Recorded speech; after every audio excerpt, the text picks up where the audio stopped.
Qəlbimi sızladan, ağladan bir acı həsrətimsən. Gülüm, ayrılıq möhnətimsən. Saf məhəbbətlə bu yarəli qəlbimə zinətimsən. Yarım sevgidə qismətimsən. Neynirəm sən olan yerdə mən özgə bir cənnətimsən. Mənim izzətimsən. Gəl ey gözlərim, nur yarım, nicarım. Üzüm gülməyir sənsiz ey gülzarım.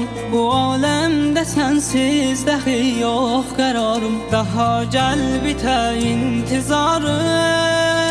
Gəl ey gözlərim, nur yarım, nicarım. Üzüm gülməyir sənsiz ey gülzarım. Bu aləmdə sənsiz dəxi